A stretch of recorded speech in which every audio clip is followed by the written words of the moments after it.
que han generosamente entregado para este tiempo. Hoy día comenzamos una serie, hermanos, que se llama Anda y Cuenta. Nuestra iglesia está cimentada sobre uno de 5 principios, uno de nuestros 5 valores principales como iglesia, de nuestros propósitos esenciales. Dicen que usted y yo existimos en esta tierra para poder comunicar las buenas nuevas del Señor. Todos nosotros tenemos un propósito, es decir, estamos acá en la tierra para poder compartir las buenas nuevas con aquellos que no le conocen. Y cuando hablamos de anda y cuenta, la pregunta inherente que sale acá es, pastor, si tengo que ir y contar, la pregunta es, ¿dónde voy? ¿Dónde cuento? ¿Y qué es lo que cuento? Son preguntas esenciales. ¿Dónde voy? ¿Qué es lo que cuento? ¿Dónde tengo que contar?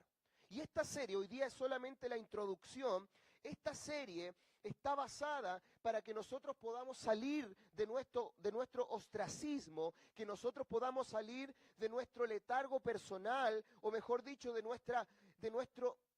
esa incapacidad que tenemos muchas veces, y me incluyo en todo esto, hermano, esa incapacidad que tenemos de poder mirar más allá de nuestro bienestar personal. No estoy hablando de aspectos materiales, porque en esta serie no quiero hablar de aspectos materiales, quiero hablar netamente de aspectos espirituales. ¿Sabe por qué? Porque usted tiene algo que hay personas que no tienen. Usted tiene algo en su corazón y en su vida que para usted probablemente, como es tan normal, como es tan común, no le parece algo importante, pero usted en su corazón tiene esperanza. ¿Cuántos tienen esperanza? Y esa esperanza es lo que a nosotros nos mantiene vivos en el día a día. ¿Sabía usted que Chile es uno de los países que tiene la tasa más alta de suicidio en Latinoamérica? ¿Y sabe por qué sucede eso? Porque hay gente que no tiene esperanza. Y la razón por la cual usted no ha tomado pasos como ese no tiene que ver muchas veces con la inteligencia que usted tiene, sino que tiene que ver exclusivamente con la gracia extraordinaria que Dios ha puesto en su vida. Usted tiene esperanza. ¿Usted por qué razón se ha mantenido hasta ahora? ¿Sabía usted que en otros contextos usted ya no estaría con la persona que tiene al lado? En otros contextos usted ya se habría separado, ya se habría divorciado. Quizás cuántas veces no habría tomado ese paso de divorciarse, divorciarse, casarse, pero Dios ha tenido misericordia contigo. Y la razón que estás junto a la persona que tienes a tu lado no es porque tú luchaste. También luchaste. Pero antes de luchar, la gracia de Dios y la misericordia de Dios se derramó sobre ti. ¿Sabes por qué? Porque tú tienes esperanza. Porque tú tienes esperanza. Porque todos nosotros, hermanos, hemos desarrollado una capacidad de recibir esperanza. Gracias a Dios. Pero ¿sabe? Hay gente que no la tiene. Hay gente que no tiene esa esperanza. Hay gente que no tiene dónde ir. Hay gente que no tiene dónde recurrir y toman decisiones fatales en su vida que no solamente se afectan a ellos, sino que afectan a generaciones hacia abajo, hijos, nietos, que siempre, hermanos, yo quiero que usted entienda, siempre tus decisiones terminan afectando a alguien. Las malas decisiones afectan, las buenas decisiones afectan. Te hago una pregunta, ¿qué decisión tomas hoy día tú? Y fíjate que esta serie es para que nosotros podamos subir el fuego evangelístico. La acción, esto especialmente para las personas más nuevas, la acción de hablar de Cristo a otras personas se llama evangelizar. La acción de hablar de Cristo a otras personas se llama evangelizar. Cuando tú te subes a un taxi, a un colectivo, cuando tú manejas tu auto, tu Uber, cuando estás en tu negocio, en tu peluquería, en tu trabajo, donde quiera que vayas, y tú abres tu boca y comienzas a hablar de Jesús, escucha bien lo que te quiero decir, lo que tú estás haciendo es evangelizando. Tú estás hablando, tú estás yendo a un lugar determinado y estás contando a las personas lo maravilloso que es Jesús. Por lo tanto, tú no puedes decir, yo no tengo espacio para evangelizar, pastor. Yo no tengo lugar donde evangelizar. Donde quiera que tú vayas, donde quiera que tú estés, hay un potencial de poder compartir evangelismo. Y hay una historia que yo la he contado, la conté en una oportunidad acá, pero es una historia que me fascina. Siempre cuando pienso en evangelismo, no puedo dejar de mencionar esta historia. Y esta historia es acerca de un rabino en los primeros siglos. Un rabino era un maestro de la ley. Un rabino era un maestro judío que simplemente él vivía conforme a la ley judía. Y un buen rabino, un buen judío, sabe que cuando va a algún lado o cuando sale de su casa, cuando sale de cualquier lugar, lo primero que hace un rabino es orar a su Dios. Y fíjese bien lo que le voy a decir, cómo ora un rabino. Un rabino ora así: Señor, mi Señor, tú eres uno solo. No hay más que tú. Y empiezan a orar en esta dirección. Y amarás al Señor tu Dios con todo tu corazón, con toda tu alma, con toda tu mente. El Señor es uno solo. El Señor es uno solo. El Señor uno es. Y empezaba a orar esa oración. Y cuenta la historia que el rabino salía y mientras caminaba entró a una tienda, salió de la tienda con su bolsa y mientras caminaba decía: porque Jehová uno es, porque Jehová es nuestro Dios, Jehová uno es.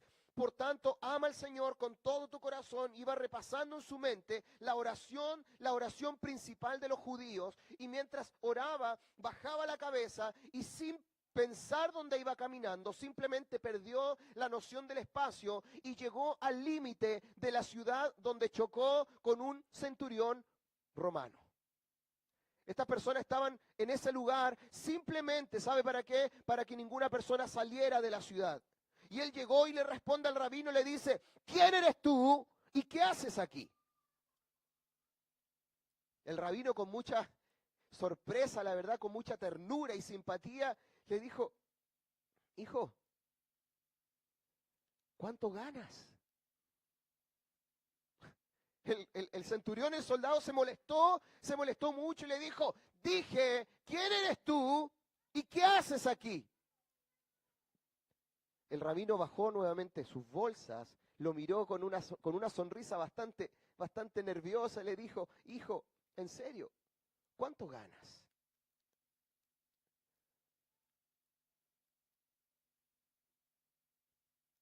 El centurión se dio cuenta que el viejito era inofensivo y le responde: gano,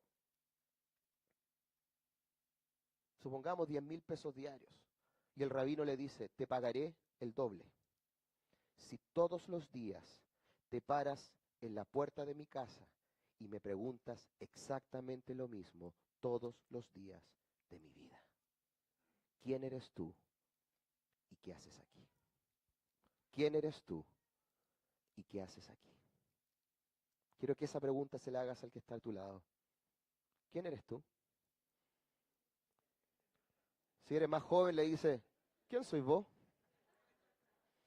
¿Quién eres tú y qué haces? ¿Qué haces aquí? Dos preguntas interesantes. Porque nuestro propósito, escuche bien esto, hermano, porque tu propósito en la vida, que tiene que ver con compartir las buenas nuevas con Dios, tu propósito en la vida está directamente relacionada con quién eres. No puedes saber lo que haces en este planeta si no sabes quién eres. Y más importante aún, de quién eres. ¿Cuántos son hijos de Dios? Cuando tú sabes que eres hijo de Dios, eso marca toda la diferencia. Tu propósito en la vida está unido a esa identidad. Quién eres determina lo que haces. Y yo hoy día quiero hablarte de 5 momentos. Quiero hablarte de 5 momentos históricos. Como introducción, solamente quiero hablar de historia hoy día. Quiero hablar de la historia universal, quiero hablar de la historia de Dios en la palabra, en la Biblia, porque la Biblia es el relato de una historia, de un Dios presente en esta historia, pero que están marcados por ciertos momentos que son importantes para ti y para mí. Esta historia es una historia preciosa. Y yo quiero decirte que la primera parte de esta historia se llama la creación.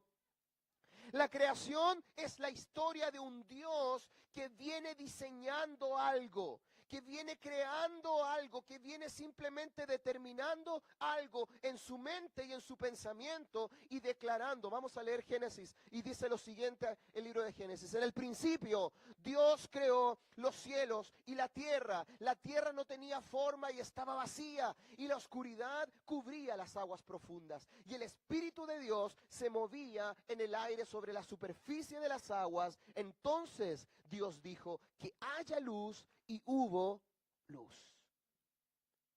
Un pasaje que nos habla de cómo Dios fue creando con su intencionalidad.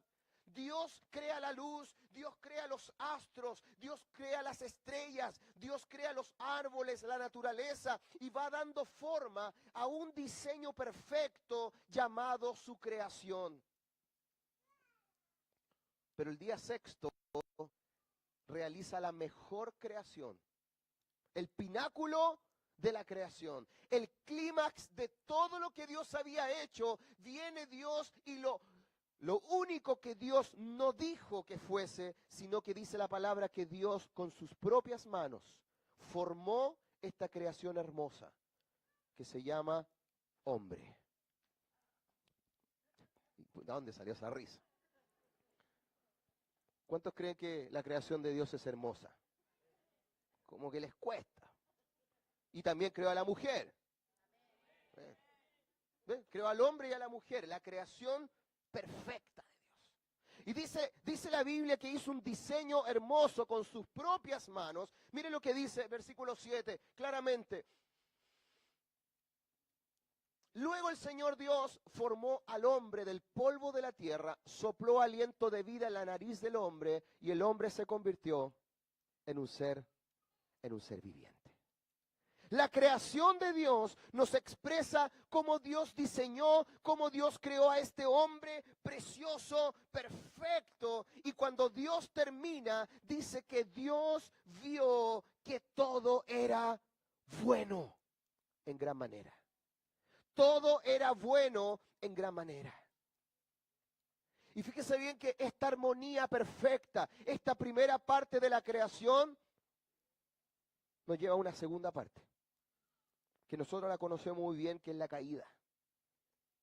El hombre con la mujer estaban en el huerto, dice la palabra, y la serpiente era más astuta que todas las criaturas de la tierra. Y la serpiente quiso tentar al hombre, quiso tentar a la mujer, y se acercó a la mujer y le dijo, claramente, mire lo que le dice Génesis 3:5, Dios sabe que en cuanto coman del fruto se les abrirán los ojos y serán como Dios con el conocimiento del bien y del mal. La serpiente fue astuta y le mintió al hombre y la mujer comió y la mujer le dio de comer al hombre.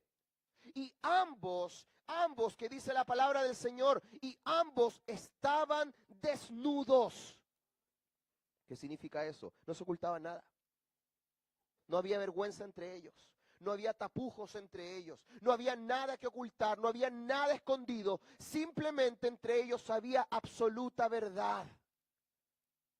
La serpiente fue muy astuta. En este punto, no solamente el hombre rechazó a Dios, sino que el hombre rechazó su propia naturaleza y consigo esta creación comenzó con una caída y esta caída trajo ansiedad, trajo mentiras, trajo vergüenza, trajo ropas distintas. La creación, la caída. Y Dios se acerca al hombre, busca al hombre.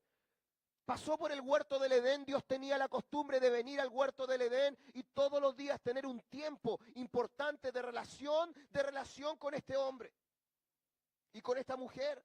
Pero dice la Biblia que llegó en un momento determinado y Dios le llamó la atención que vino a pasar tiempo con el hombre y el hombre no estaba. Y pregunta, Adán, ¿dónde estás tú? Y como los ojos de estos hombres habían sido abiertos, ¿qué es lo que hace Adán? Se esconde y le dice, ¿por qué estás escondido? ¿Y sabe lo que responde Adán? Adán dice, es que estábamos desnudos y tuvimos vergüenza. Por primera vez, el hombre se avergüenza de estar parado frente a su Dios. Esto esta vergüenza comenzó a masificarse en el corazón del hombre y en la creación de Dios. ¿Dónde estás? Dios, me encanta esto porque en otras palabras Dios le dice, Adán, te veo, pero al mismo tiempo no te veo a ti. Algo perdiste, algo ya no está en ti. Esta caída no solamente produjo una caída del punto de vista de la creación, sino que también nos abre la puerta a un tercer momento que tiene que ver con la lucha. Fíjese que uno de los nombres de Israel, que Israel significa príncipe de Dios, pero una de las acepciones también a eso significa uno que lucha con Dios. Porque se transforma en una lucha constante. Este es el momento donde se genera un conflicto, porque este conflicto se mueve en todas las esferas de la sociedad, al punto que los hijos de Adán comenzaron a pelear y un hijo mató a su propio hermano, un hermano mató al otro hermano y desde ahí la maldad se masificó a todas las esferas de la sociedad. Se formaron pueblos, pero cada pueblo tenía crisis de quienes eran. La imagen con la cual fueron creadas se vio entorpecidos y los pueblos comenzaron a experimentar el dolor, comenzaron a experimentar el poder, la autoridad, la esclavitud, la avaricia. Creación, caída, lucha. Momentos importantes en la historia de la palabra del Señor, que nos lleva a un cuarto momento que se llama redención. Porque cuando nosotros entendemos la lucha del ser humano, la lucha, esas ganas de poder llegar a tener una experiencia plena con Dios, nos damos cuenta que siempre el ser humano está luchando por algo. Luchando por ser feliz, luchando por ser pleno, luchando por tener más, luchando constantemente. Israel significa uno que lucha con Dios. Por más que luches, no puedes traer esa plenitud a tu corazón. Por eso que la Biblia nos dice claramente que en el tiempo correcto, en el tiempo determinado, en otra versión dice, cuando éramos incapaces, cuando ya no podíamos más, Dios envió a su Hijo. Mire lo que dice Juan 1:14. Entonces la palabra se hizo hombre. ¿Cuál palabra? Jesús. Cristo, Dios mismo se hace hombre y vino a vivir entre nosotros. Porque Dios, hermano, no es solamente un Dios lejano allá, que Él te contempla desde arriba, cómo tú luchas, cómo tú sirves, cómo tú estás esclavo. Él no solamente observa tus adicciones, tus dolores, sino que Él también se hace presente. Él viene y camina contigo. Dice, mira, estaba el hombre y vino a vivir entre nosotros. Él necesitaba experimentar. Es fácil decir a una persona, pero ¿cómo le va a costar tanto salir de esta cárcel? ¿Cómo le va a costar tanto salir de esta adicción? Es fácil decirlo. Es difícil encarnarlo. Tú no sabes lo que es luchar hasta cuando no te encuentras en la lucha. Tú no sabes lo que es estar inmerso en la droga hasta cuando no eres preso de la droga. Por más que remezcas, por más que grites, no es una cosa de voluntad. Es un tema de lucha, es un tema de esclavitud, es un tema de cadenas, hermanos. Dios necesitaba experimentar nuestra lucha y vino a vivir entre nosotros. ¿Cómo se comportó entre nosotros? Él no se comportó como nosotros. Porque nosotros con la gente que lucha somos indiferentes, somos toscos, somos demasiado, muchas veces, unilaterales para dar consejos a esto. Pero fíjese cómo Él luchó. Él estaba lleno de amor, inagotable, lleno de fidelidad, y hemos visto su gloria, la gloria del único Hijo del Padre. Se movió a nuestro vecindario. Jesús se cambió a nuestro barrio. Dios se vino a vivir como nosotros. Él vio el quebranto del ser humano en primera línea. Yo quiero decirte algo, hermano. Dios no solamente conoce tu quebranto. Dios no solamente conoce tus temas. Él vino del cielo a habitar conmigo, a caminar contigo y conmigo. para conocer tus temas de cerca. ¿Sí? Fíjese, esto nos lleva a un quinto momento, porque Jesús murió. Jesús murió por tu quebranto, Jesús murió por tu lucha, Jesús murió para que tú no luches más, para que tú dejes en tu corazón de luchar con tus propias fuerzas, porque tú no puedes, solo no puedes. Pero hay un quinto momento que se llama restauración, porque Jesús quería restaurar todo lugar donde él iba, pero él estaba limitado por su cuerpo. Entonces, ¿qué él hace? Él llama a sus discípulos, quienes fueron movidos a participar con Dios en esto. Estos seguidores fueron cambiados a la forma de Cristo, llenados con el Espíritu Santo para ser testigos. Estos fueron llamados los del camino. Imagínense, de Génesis, ya estamos en el libro de Hechos. Una creación, una caída, que produjo lucha, pero que produjo redención. Y ahora Dios quiere restaurar todo este mundo, todas las cosas, usando representantes de Dios aquí en la tierra. Mira lo que dice Corintios. Esto significa que todo el que pertenece a Cristo, ¿cuántos de acá pertenecen a Cristo? ¿Pertenece usted a Cristo? Eso es sumamente importante, porque todo el que pertenece a Cristo se ha convertido en una nueva persona. La vida antigua ha pasado, una nueva vida ha comenzado, y todo esto es un regalo de Dios que nos trajo de vuelta a sí mismo por medio de Cristo. Fíjese, nos trajo de vuelta algo que Dios perdió, algo que Dios dejó de tener en Cristo. Nosotros somos traídos de regreso. Qué importante es eso. Y Dios nos ha dado, ¿a quiénes? A ti y a mí. Dile esto a la persona que está a tu lado. Dios te ha dado. Dios te ha dado. ¿Qué cosa te ha dado? La tarea de reconciliar a la gente con Él.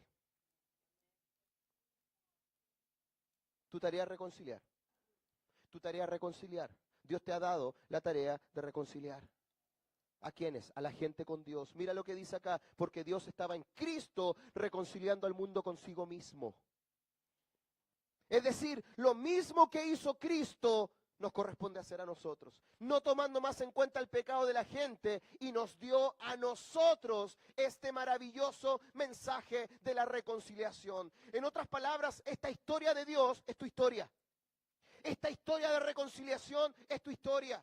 Ahora que tú has sido reconciliado con Dios, ahora que tú tienes esperanza, ahora que tú tienes un mensaje que habita en tu corazón, hoy día ese mensaje de reconciliación tú tienes que ir y contarlo. Anda y cuenta. ¿Por qué razón? Porque es importante reconciliar a las personas con Dios. ¿Por qué razón? Porque tú ya te reconciliaste con Él. Tú estás reconciliado con Dios. ¿Cuántos acá hay reconciliados con Dios?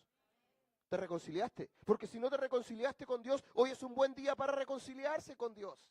La Biblia dice claramente que tú y yo tenemos la posibilidad por medio de la fe de acceder justamente a esta reconciliación. Esta historia, hermanos, es nuestra historia. Y yo podría tomar cualquier historia de las que están acá. Cualquier historia podría decir, graficar, podría contar cualquier historia de ustedes en este lugar. Si usted analiza su historia, es esto mismo. Piense usted en esto, ¿cómo terminaría su vida si no fuera por el accionar de Dios en su vida?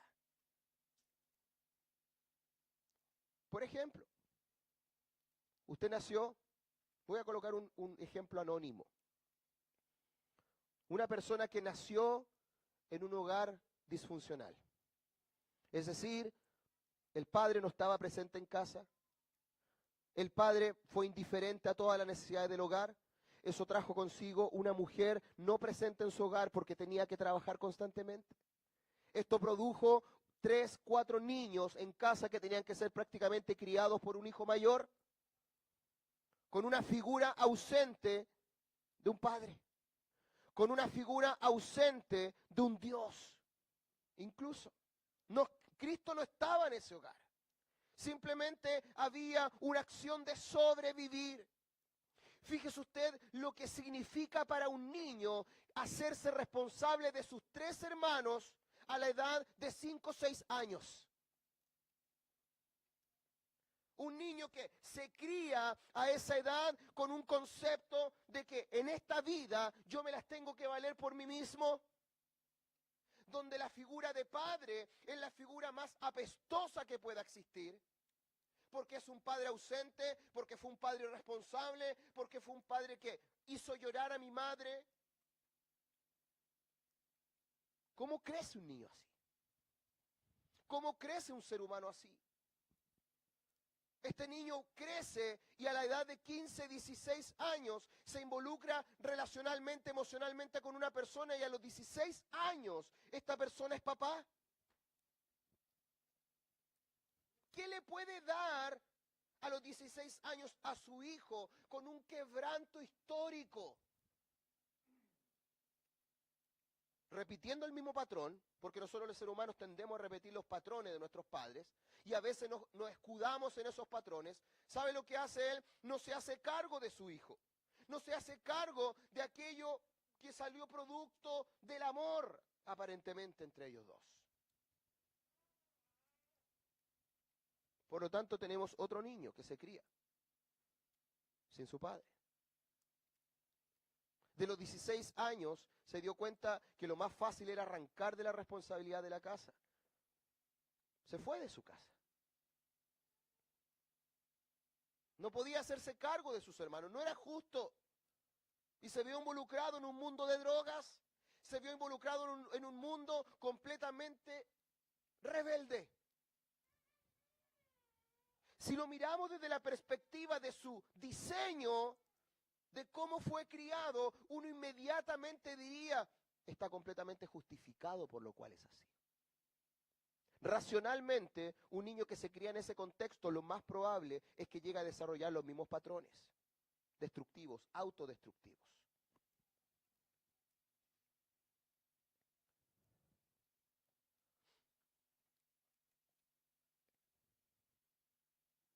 Dentro de esta historia vemos la caída. Dentro de esta historia vemos la lucha. Y a los 23 años, este joven conoce un compañero de trabajo. Y por primera vez en su vida, escucha el nombre de Jesús. Este compañero de trabajo, de una manera muy paciente y de una manera muy tranquila, día tras día, lo invitaba a almorzar con él. Almorzaban juntos, él le contaba de su familia, el otro escuchaba, guardaba silencio y su corazón, estoy seguro, que anhelaría una relación que él tenía con su familia. La amistad comenzó a profundizarse al punto de que este joven le dice a su amigo, ¿sabes? Me encantaría eso, y le empieza a relatar su vida.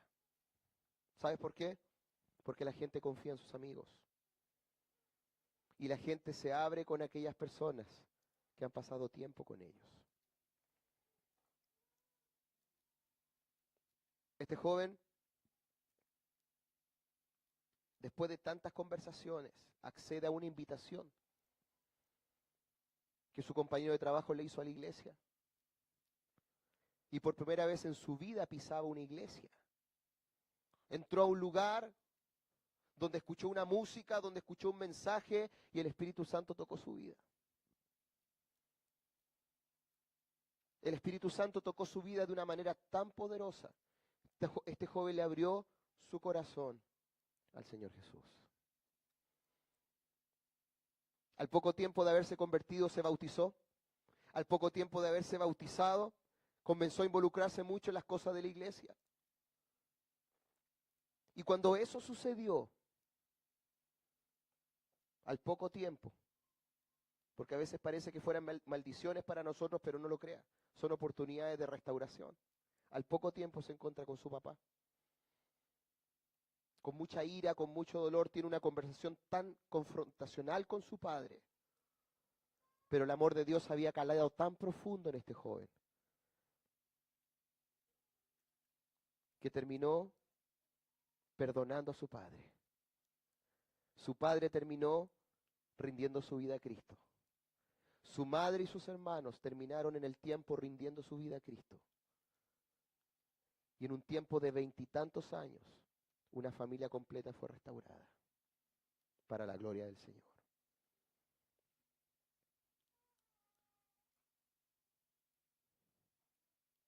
¿Por qué no comprometernos con Dios en esto?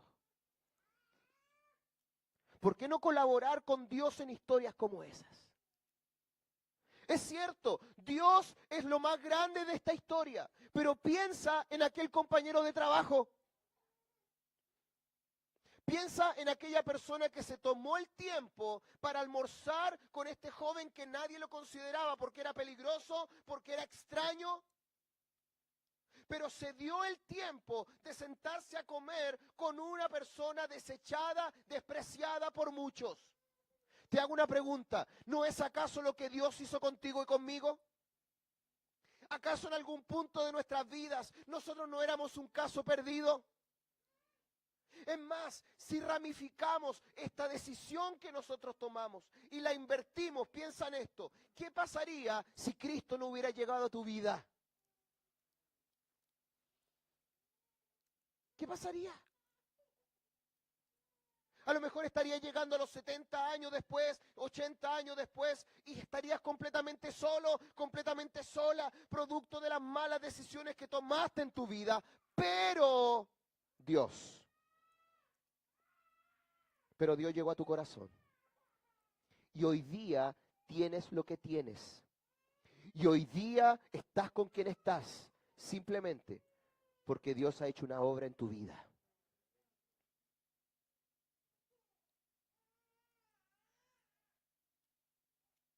¿Por qué no sentarnos con personas a compartir del poder de Dios?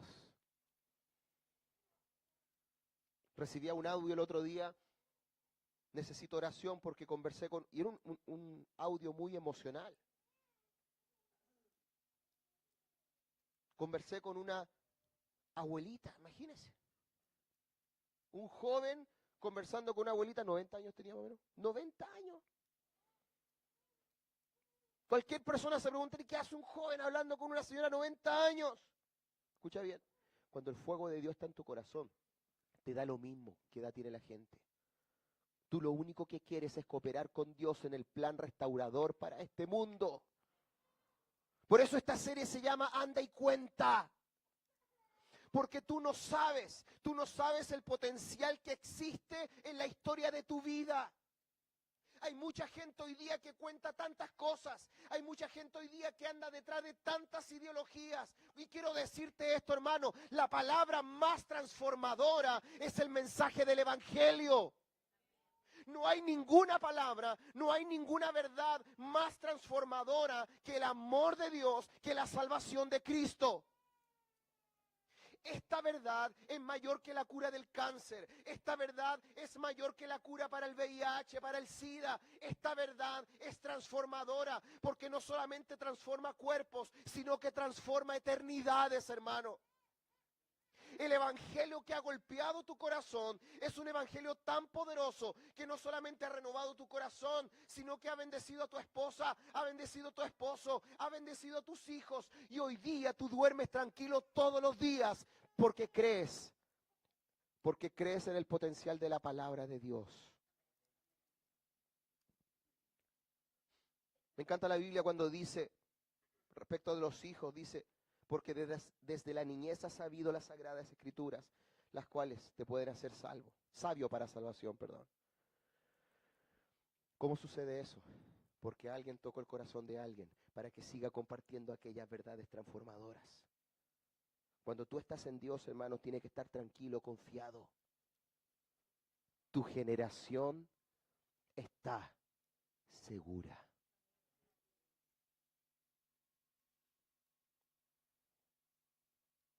Mi historia, escuche bien, esto es lo que quiero compartir.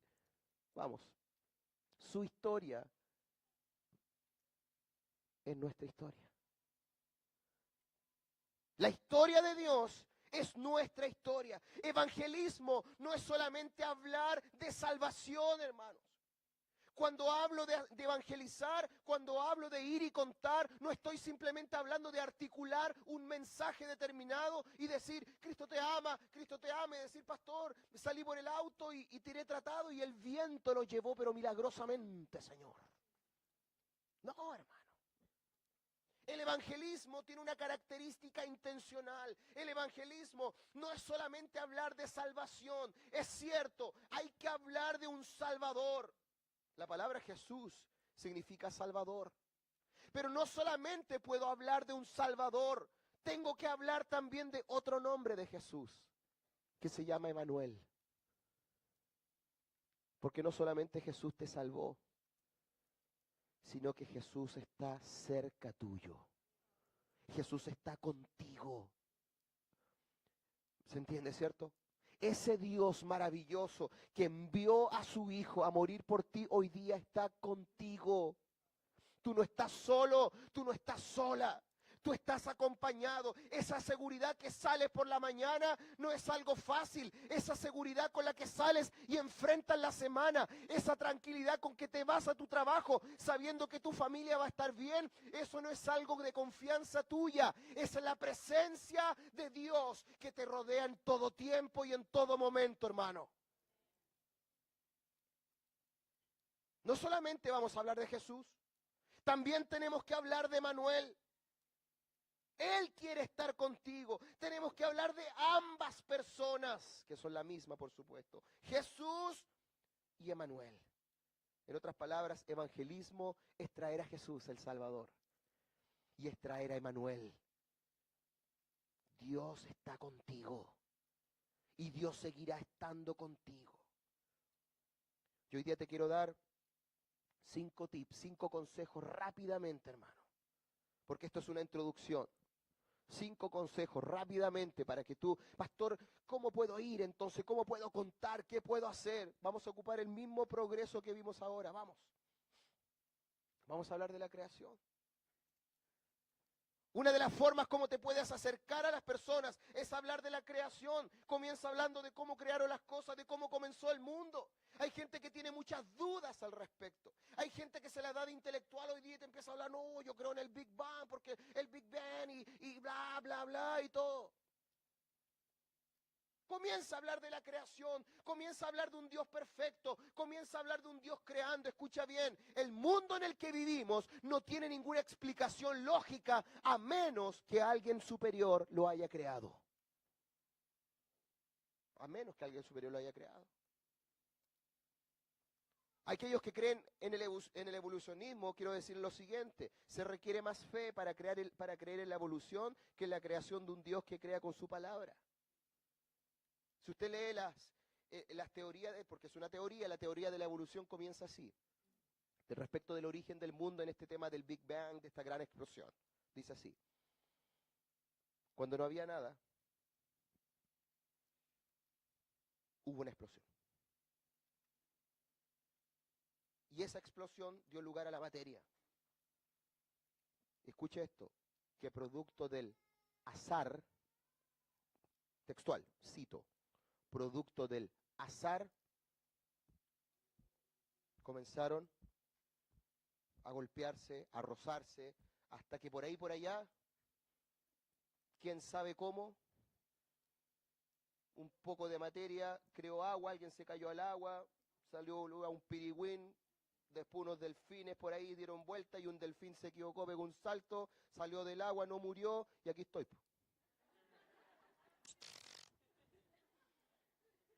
Con cara de delfín, pero en fin. Hable de eso. Puede usted usar un acercamiento un poco más intelectual si usted quiere saber, pero, pastor, pero ¿cómo puedo yo conocer esto? Venga al paso a paso, pues, hermano. A las 10 de la mañana, el pastor no ha hablado de esto. Ha hablado mucho al respecto. No, es que yo quiero ir a Harvard. No, ¿para qué vaya a Harvard si Harvard está entre nosotros? Gracias, pastor Cristian, por las clases. De verdad, usted puede aprender. Voy a decir algo, bueno, a decir mejor. Después te digo. Pero hay otro acercamiento. Podemos hablar desde esta otra perspectiva, podemos hablar desde la caída. Porque en la medida que usted empieza a hablar con las personas, y yo sé que acá hay muchas personas que les gusta hablar con personas acerca de Cristo y me encontrarán la razón. Basta que usted le pregunte a alguien esto, mire, ¿cuál es tu historia? Basta que usted le diga a una persona, cuéntame de ti, háblame de ti. ¿Qué es de tu vida? Y rápidamente la gente empieza a hablar de su vida y en un punto de su vida te habla de sus dolores. ¿Sabes? Todo el mundo tiene una historia. Y en cada historia hay un episodio doloroso. Y cuando la gente llega a ese punto es un buen momento para entrar y contar lo que Dios ha hecho en tu vida. O quizás puedes hablar de la lucha. Habla. Pregúntale a esa persona, a lo mejor estás conversando. Yo, hermano, quiero que usted como iglesia se equipe. No me interesa exclusivamente que usted hable de Cristo para que llenemos este lugar. A mí me interesa que usted se equipe para que donde quiera que vaya pueda hablar de la persona más maravillosa que ha pisado este planeta, que se llama Jesús de Nazaret. El único que tiene el poder para rescatarte, para ayudarte, para redimirte, para protegerte. Tú puedes comenzar. ¿Cuál es tu lucha? Cuando ya llevas unos momentos de confianza, ¿en qué área de tu vida tú estás luchando hoy día? Se va a sorprender con las respuestas. No voy a contar la historia completa, pero en una oportunidad con un hombre muy, muy adinerado, llegué a un punto donde le hice esta pregunta. ¿Cuál es tu lucha? Y después de haber debatido por 1 hora y media acerca de nuestras perspectivas religiosas, él era musulmán, yo cristiano, él un musulmán radicado en el sector más alto de Inglaterra. Yo, en ese momento, en el Trigal de Calera.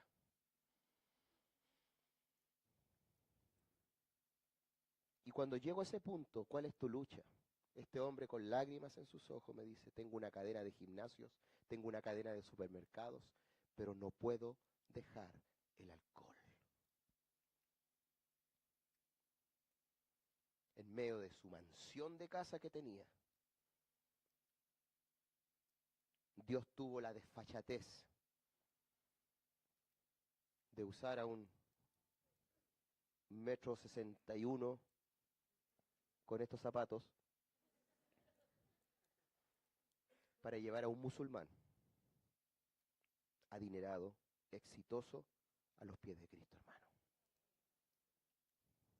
¿Sabe por qué? Porque todos tenemos luchas.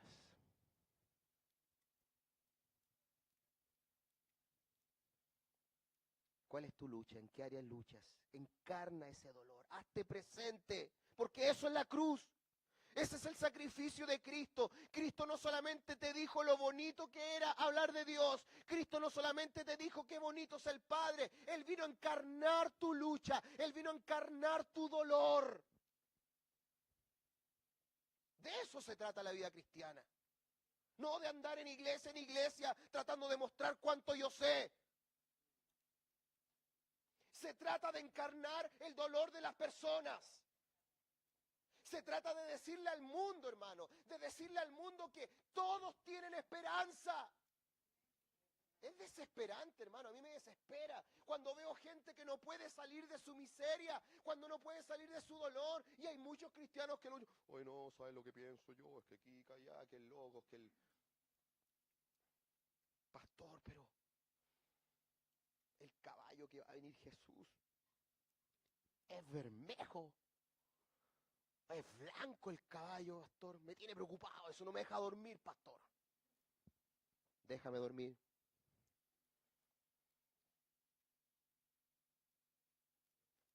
Hay gente que se pierde, hermano. Hay gente que se suicida Hay gente que se quiere eliminar todos los días de su vida. Y tú estás ahí al lado de ellos. Y no te das cuenta que hay gente que muere sin Cristo y sin esperanza. Lo que más detesta mi corazón, hermano, es el suicidio. No sé por qué, hermano, pero es lo que más detesta mi corazón. Saber que una persona no tiene la capacidad de reconocer que hay algo más allá de su dolor, quebranta mi alma, hermano. ¿Dónde pudo haber colocado esa persona? ¿Dónde pudo haber estado su pensamiento en ese momento para haber llegado a tomar una decisión de esa naturaleza? ¿Dónde estabas tú? ¿Dónde estuve yo? Y en el momento que estuvimos, uy, ¿cómo salió el Colo? ¿Viste el partido de Chile? En vez de haber intencionado la conversación y haberle preguntado, ¿dónde está tu lucha? ¿Cuál es tu lucha? Porque eso es la cruz, hermano. La cruz es una bofetada al dolor. La cruz es una cachetada al sufrimiento. Esto es serio, hermano. No estoy hablando de un cristianismo acá cómodo, de aprender, de sillas preciosas. Estoy hablando de ir a meternos, a ir a encarnar. Y mi objetivo con esta serie, mi oración con esta serie, es que tú salgas de aquí, hermano. Y que el lunes en tu trabajo, antes de hacer cualquier cosa, tú le digas al Señor, Dios, abre mi corazón y ábreme oportunidades concretas en este lugar de trabajo, para que en este lugar de trabajo tú me puedas usar para poder traer esperanza a un ser humano. Pastores, que yo no trabajo. Tu vecino, tu vecina. Sal de tu comodidad. Porque la cruz termina con la lucha, la cruz termina con el dolor. Cristo luchó por ti en esa cruz. Tu historia antigua, tu dolor se acaba en la cruz. Tu quebranto se termina en la cruz. Pero debes estar ahí. ¿Sabes por qué?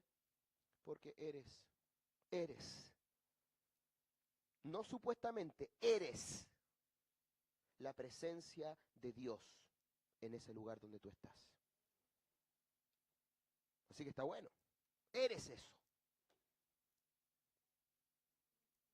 Puedes hablar también de la redención. Puedes hablar de las oportunidades que Dios te ha dado. Puedes hablar de todo lo que Jesús ha hecho. No hable de tu perfección, ni hable de tu imperfección. ¿Sabes por qué? Porque todos somos imperfectos. Billy Graham, uno de los hombres más usados por Dios en evangelismo, su mamá, mire, la tumba de su mamá, Ruth Bell Graham dice, abajo, dice, end of construction, construcción acabada, gracias por su paciencia. El proceso de transformación contigo se termina el día que mueres. No pidas disculpas por lo que todavía no has logrado. Deja que el Espíritu Santo haga esa obra. Mientras tanto, tengámonos paciencia los unos a los otros. Habla de esa redención, habla de ese proceso. Ha sido difícil, va a seguir siendo difícil probablemente, pero no te olvides, Jesús también es Emmanuel. Dios está contigo. También puedes hablar de restauración.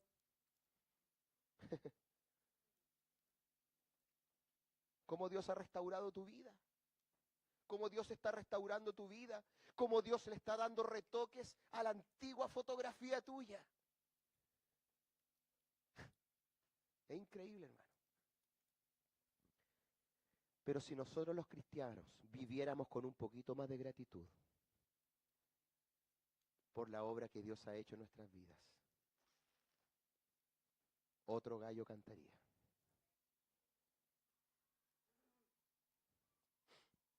La historia de Dios es tu historia.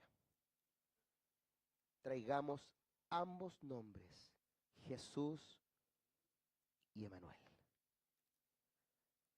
Anda y cuenta, hermano. Esta semana que empiece tu aventura, que empiece la aventura más emocionante. ¿Cuántos años lleva en la iglesia? Piensa. Algunos de acá son de cuna, son cristianos, ¿cierto?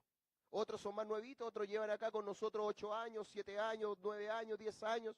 Otros llevan meses con nosotros. Te quiero decir algo. Dios cuenta contigo en este proceso redentor. Y te quiero hacer una pregunta. ¿Cuándo fue la última vez que trajiste a alguien a los pies de Cristo? No quiero excusa. No quiero que me envuelva, no. Quiero sí o no. ¿Cuánto? Número, no me lo responda ahora, por supuesto. ¿Cuántas personas trajiste a Cristo? ¿Sabe por qué te digo cuál es la excusa? Porque hay algunas personas que se excusan esto, pero es que pastor,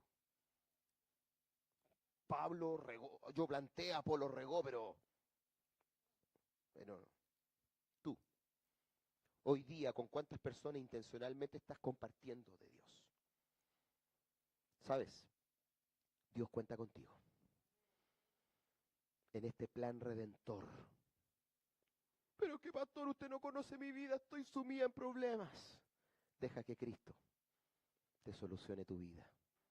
Dale espacio a la obra redentora de Él. Tú ocúpate de los negocios del Señor. Cuando tú te ocupas de los negocios del Señor, tu mente se despreocupa de aquellas cosas que te pasan a ti, porque Dios tiene una palabra para ti. ¿Sabes cuál es? Busca primeramente el reino de Dios, su justicia, y todas las demás cosas vendrán por añadidura. Amén. Eso. Nada más que eso. Anda y cuenta. Creación, caída, lucha, redención, restauración. La historia de Dios es tu historia. Y tu historia es lo que puede cambiar miles, cientos, millones de historias. Porque así ha sido a través del tiempo. Amén. Voy a pedir que cierres tus ojos un momento. No voy a hacer un llamado al altar para esto. Quiero invitarte a que cierres tus ojos un momento. Y quiero que le pregunte esto al Señor. En oración, pregúntale esto: Señor, ¿tú crees que me puedes usar a mí?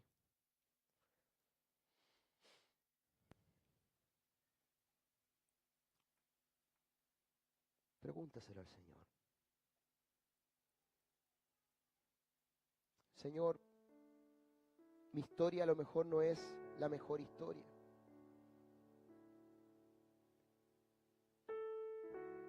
Quizás tú pensarás que tu historia es una historia de vergüenza, pero créeme, afuera hay tanta vergüenza que la gente más que vergüenza necesita esa esperanza.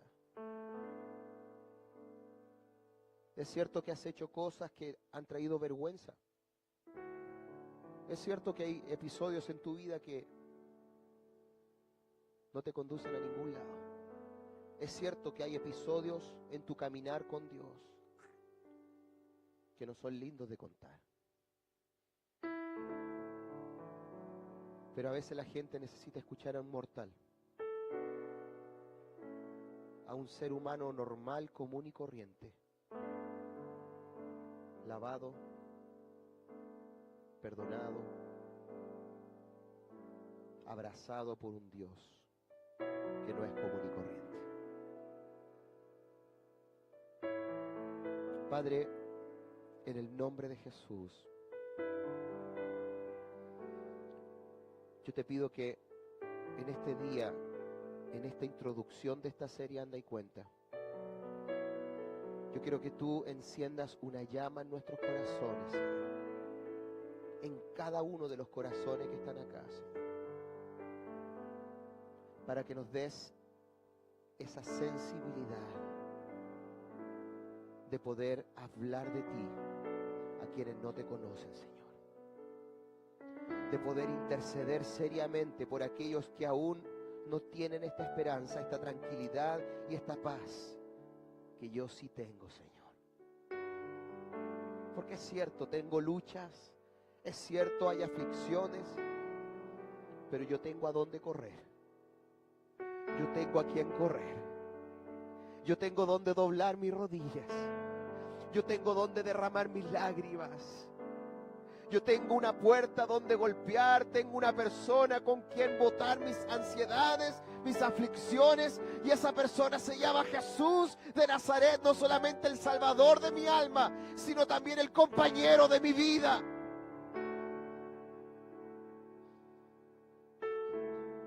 Pero hay gente que no lo tiene, Señor. Hay gente que se muere sin esperanza. Hay gente que se muere todos los días sin conocer lo maravilloso de Dios para nuestras vidas. Señor, tu palabra dice que tú nos has restaurado para que podamos restaurar a otros, Señor. Y yo te pido en el nombre de Jesús, Señor, que tú coloques gratitud en mi corazón por la obra que tú has hecho en mi vida.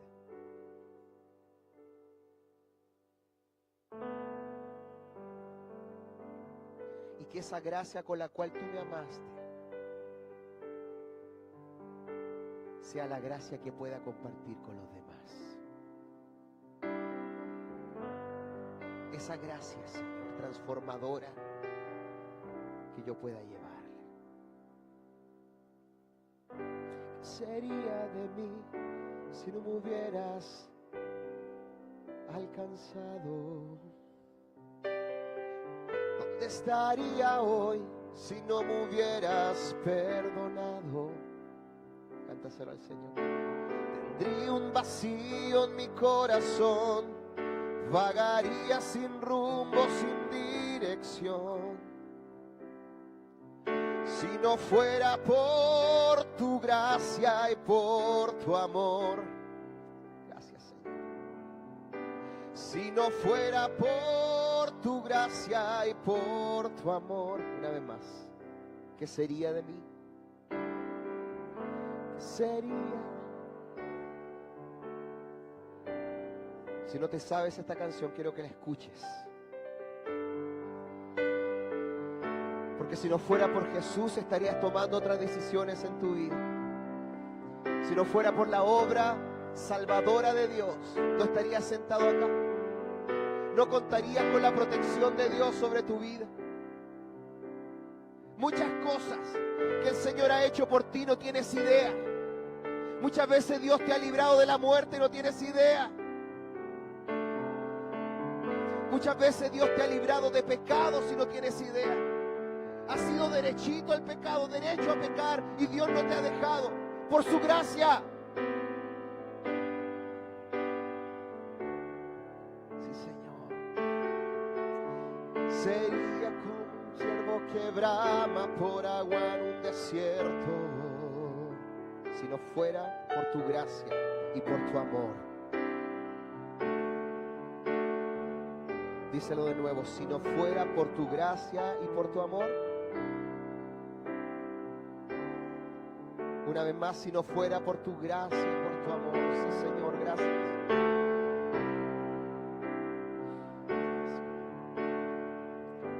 Padre, en lo personal, como pastor de iglesia en tu ciudad y como hijo tuyo, Señor, delante de ti, Señor, gracias, Señor. Gracias por encender nuestros corazones. Te quiero pedir a forma personal que tú puedas encender esa luz evangelística, y cuenta conmigo, Señor, para ir y contar la historia más maravillosa de amor. Enciende nuestros corazones como iglesia. En el nombre de Jesús. Amén y amén. Gloria al Señor. Prepárese, hermano. Dios le va a comenzar a usar. Mañana, hoy día en la tarde, Dios te va a comenzar a usar.